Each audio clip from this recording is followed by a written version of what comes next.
Welcome to Jefferson Highlights Community Television. I'm Lori Zook. My guest today is Kim Smith from the Jefferson Animal Control, and I want to thank you for coming here today and helping out the animals. Can you give me a little bit of history about the pound location? The pound's been there since before I was here. It's grown. We only used to have a dog pound, and now we've added an office, and we've also added a cat room. Okay, excellent. Now tell me a little bit about your staff and your volunteers and how it's structured. Who gets paid, who volunteers? There's one full-time animal control officer. That's myself. We do have several standbys that work weekends and nights and are on call. And we do have one pound keeper that works on the weekends to take care of just feeding, cleaning of the pounds. We do have some volunteers that come in on the weekends. They help feed, help clean. They mostly help with our pet adoption days and such. Okay, and what hours are you open to the public? Monday through Friday, 8 a.m. to 10 a.m. Animal control's on until 4 o'clock, and on weekends by appointment. Okay, and other than the animals that come into the pound, what are some of your responsibilities? Because I know that you do more than just take care of the animals that are in that physical location. We take complaints. I'm the one who answers the calls.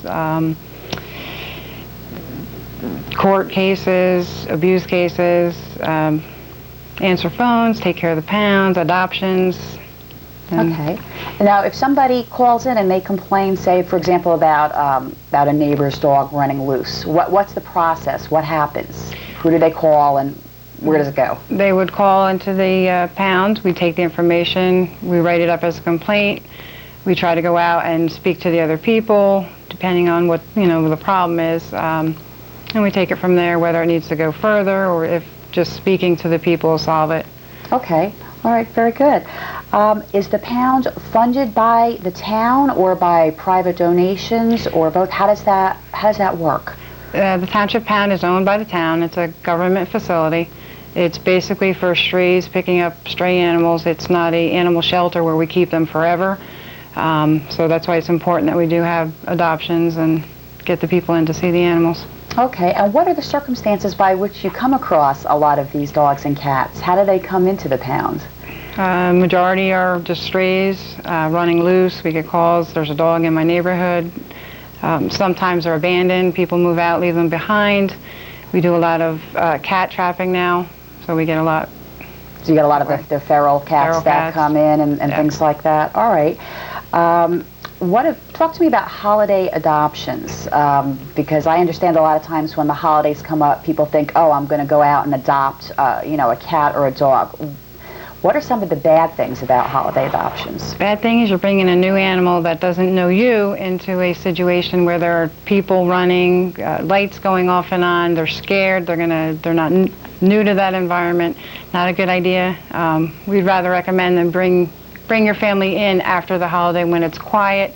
Bring them home where they can get used and get adjusted to their new environment. So if somebody does want to adopt, what process? Do they fill out an application? Do you need to see the whole family? What happens? We recommend that they bring the whole family in. They can fill out the adoption forms ahead of time if they want to. Okay. They have to come in. We bring the animal out. They see how it reacts with them, with all their family. If they have other dogs or cats, we recommend them bringing them also so we can see how they interact together. Very good. And is there a fee associated or a donation associated with? We don't charge a fee, but we do ask for a donation to help cover the cost of the shots and spay, neuter, or whatever needs to be done. Okay, and that leads me to my next question, which is, to incoming animals, do they get spayed or neutered? It is a requirement of our adoption agreement. If they're too young to get spayed or neutered when they leave, they have to when they're old enough to get done. We do have a spay-neuter program with the state that we participate in, so it's $20 to get it done. It's not a lot. Okay, that's not bad. That's the rabies there's a rabies clinic also, from what I understand. We hold rabies clinics twice a year, and we're doing ours today. Okay. And what about adoption days? Is that a specific day, or can you adopt any day? You can come in any day when we're open to come in and see the animals and adopt, but we do hold adoption days where we'll have about 3-4 hours we're open, and we bring the animals out and just have people come in. They can stop and see what's available. Okay, and tell me about putting ID on your pet and why that's so important. because I'd say good 80% of the animals that we do pick up have no tags, have no microchips. We'd rather take them home than bring them into the pound. If they have some type of ID, we can call the people, we know where they live, bring them home, or call them right away so they can come reclaim them. Okay, and what should pet owners, what should they do if their pet is lost? Should they contact you? What's the process for that? They should call us. They can call the shelter. If there's no answer, they can leave a message on that. They can call the local health department, or they can even call the local police department. Okay, and how many cats and dogs does your facility hold at any given time? Because we are a pound, we have to take in whatever comes in. We've had 20 come in at one time, and we have to deal with what we get. We might ask other shelters for help if we need to. Majority of the dogs, we don't get too many, a couple here and there. Cats, that's ongoing. Right. Well, I noticed when I visited you earlier this week, you seem to have an awful lot of cats. Is it kitten season? It's kitten. It's starting kitten season, yes. Wow. Okay, so that's why it's very important, I think, that people spay or neuter their pets. Because yes. If you don't do that, then there's going to be a lot more of them running around, right? Right. Exactly. How many cats and dogs come into your facility on an annual basis? Can you even venture to guess on that? Last year we probably roughly took in, I'm going to say about 350, 360 animals. Wow, that's an amazing amount. Do most of those animals get adopted? Majority of them do. There are some that we do euthanize. Feral cats, depending on how bad they are, we don't place them. A lot go to rescue groups. They help us out. Okay, so yeah, that's an amazing amount of animals. Tell me about some of the cats and dogs that are currently up for adoption. We have plenty of kittens coming in. Well, I'm sure we're going to be getting just about every color. Okay. We have plenty of adult cats available, friendly, just need good homes, need to get fattened up. Dogs, we have a Rottie mix right now. We have a Retriever mix. We do have an older hound that's available. Okay, and are they all evaluated for their temperament when they come in? Is that how you decide what's going to happen? Yes, they all give an aggression test, and we also try to test them with the food. And we do have a vet come in that will evaluate their health, give them necessary shots. If they need medication for something, we also do that. Okay. If somebody wants to adopt a pet, they're basically going to contact you, bring in their family, check out whatever's available. So you would bring the pet outside and they would all see how good that cat or that dog is. I'm assuming that's a bigger issue. I notice you seem to have a lot of larger dogs, and do you tend to get a lot more mixed breeds than, full breed? Most of them are mixed breeds. Okay. And what kind of events do you do? I know you said you do adoptions. Do you do any type of special things or meet and greets, or you can't really do that because it's more of a government facility? It's more of a government facility. We do have a volunteer group that it has started up, and hopefully in the future they'll be doing more. We do have a lot of scout troops that help us out in town. They do a lot of donations. We just recently had older girls come in and they put signs up for us and made all new landscaping, so we do get a lot of help that way. Right, and recently on the show we had Nikki Russo, who was a Girl Scout when we did a Girl Scout show, and I know that I guess they're earning their Silver Award. Right. So what do the Girl Scouts do to help you? They're the ones who actually built the signs, and they put them up there. They came a few weekends ago and put the signs in, put the landscaping in. They're going to come back. They did a great job with donations. Great. And what's your wish list for your facility? What would you want if you could have it?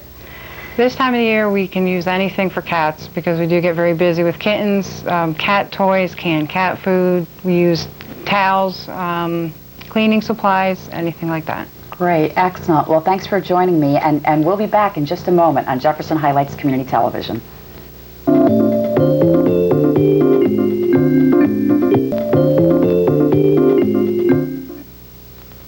Welcome back to Jefferson Highlights Community Television. I'm here with Kim Smith, and we're talking about the Jefferson Animal Pound. And I want to go right into volunteers, which I think are very important. A lot of people don't realize that you do have some volunteers. Right. How many do you have, and do you need more? Right now we probably have 6 to 8 that are consistent volunteers. They're in the process of trying to get an organized group together and actually go through and get their bylaws written and do all that. So we can always take more. A lot of younger people like to come volunteer. They can't actually go and clean cages because they're not allowed to handle the animals at that age, but they can come help clean up for adoption days, bring cages out, move things around, advertising. Okay, and do they, for example with the dogs, do they walk the dogs at all, or anything else specifically that volunteers can do? So we have some that are dog people that just like to come in and walk dogs. We do have 2 people that come in just about every weekend and take the dogs out one by one to walk them. Not all of them like the dogs, they like the cats, so we have some people that come in and will come in, socialize, take them out and play. And Right. Well, I think one of the problems I saw with the bigger dogs is they tend to be more rambunctious because probably people didn't do their homework and do their training. And a lot of the dogs are probably going to need some type of obedience training, which I think people have to realize when they're adopting a pet. If it, didn't come from a home, that's probably why it was given up. Would you agree on that? Yes, or? that's the majority. Tell me about some of the success stories. Do you get anything back from people that have adopted from you? Yes, we get pictures, we get postcards to let us know how they're doing. We get Christmas cards of pictures just to let us know that, they're doing, how they're faring at home, at their new home. That's great. And what do you find most fulfilling about what you do? I know you've been doing the animal control officer job for a long time. There must be something to it if you've been doing it for so long. So what do you get out of it?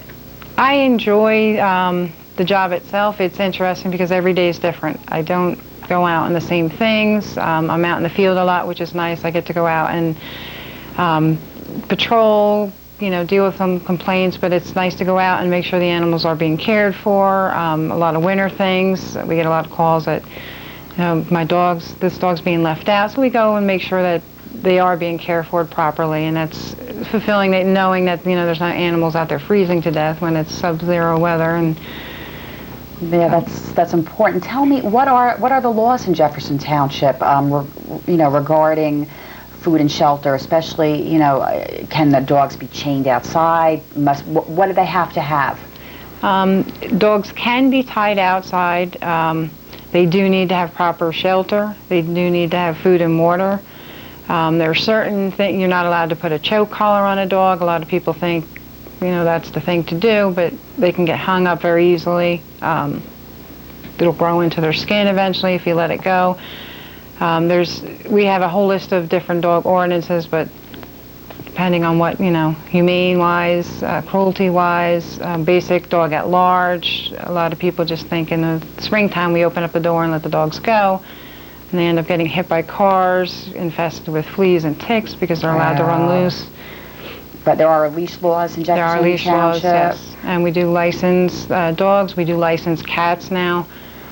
I saw online that you can actually download, I believe, the dog application right now, but not the cat application yet. Right. So at least people can register, and I'm assuming that there's some type of a fine if you don't and the dog gets loose. And it's basically impounded. The dog can be impounded, which they'd have to come to us, reclaim the dog. They're going to have to pay a fine to get them out. They're charged board for however long the dog is there. Okay. And we were talking earlier about what kind of supplies you need, and I know you talked about the cats. Do you also accept things like toys, treats, blankets and towels, things like that? Yes. And can you use things like gift certificates as well? Yes, from we can local use pet stores? We can use anything. Gift certificates, goodies for the animals that are there, just about anything we take. Wow. And what about sponsoring? Can people sponsor a specific pet? Yes, we do have some. So once in a while we'll get an animal that needs extra medical care, things that are going to cost maybe a few $100s. If people are willing, they come in, they feel sorry for a particular animal, they can donate money to the particular vet that's treating the animal, and that money will go towards treatment for that dog or cat, whatever it might be. Okay. And this way, when they're fully, not sick anymore or whatever, we've had a few that broken legs that we've had done where they have to go through different treatments. So once they're done, they can be finally placed for adoption. So people can sponsor a pet that way. Well, talking about broken legs and things like that, I understand you have a couple of veterinarians that work with you. Can you tell me about each one of the vets that works with you and how they help you out? Sure. We have Dr. Karen Dashfield. She's the vet that's in charge of our disease control at the pound. She comes in, usually this time of the year she'll come in every couple of weeks because we're a lot busier. We test the kittens for feline leukemia, we give shots, we will do she can neuter the males there, so we do some cats there to get them done. She tells volunteers what procedures they need to follow, advise if something comes in, what we should do. If she sees something that maybe she feels should be dealt with a different way, she'll put that up. Okay, as well. And now she's a mobile unit, I believe, Yes, Dr. Dashfield? she comes out right to us, so it makes it a lot easier. A lot more convenient for you. And what about Dr. Ashman? Dr. Ashman helps us out a lot. We get a lot of our medications through him. We do a lot of the state spay neuters. We send people to him. Once they adopt, we'll send them down there because a lot of times we like to get them done ahead of time before they actually go home. So we will send the paperwork to him, have him do the spay neuter, and this way they're totally done whatever they need when they go home, so we don't have to worry about them not getting it done. Right. Now, can people, if they want to donate, can they also donate directly to the veterinarians towards that fund? I think at the end of the show what we'll do is we'll run their phone numbers, so if people want to make a direct donation to the vets to help out, that might be a good thing as well.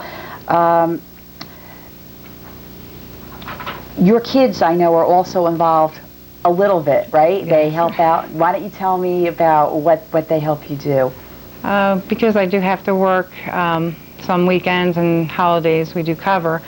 I do make them come down and help once in a while, and they learn how to handle animals, they learn how to clean, they do paperwork for me, so they get a little bit of what the job's about. Right. And now, are you involved with the schools at all? Do they help out or do any programs, or could they? We do some programs for Oak Ridge side. They do called Safety Town for the kindergartners. I go in and just basically teach them how to be safe at the bus stops. If they see a stray dog, if they see wildlife, raccoons that might be out, how to do what they should do, or if they're bitten by a dog, who should they tell, what they should do, so they can... So you're covering the educational aspect of it, and I think also it's probably important if you're dealing with a larger pet too, that the kids need to respect the pet, well, even if it's a small pet, because any pet can bite if it's teased or tortured, so you want to, I would assume, teach them to respect those animals as well. Now tell me, I understand that there's a pilot program for the state. Can you give me a bit of information about that? It's a clinic that is funded by the state. It's in Hillside. It's People for Animals. We've used it several times. It's a great deal.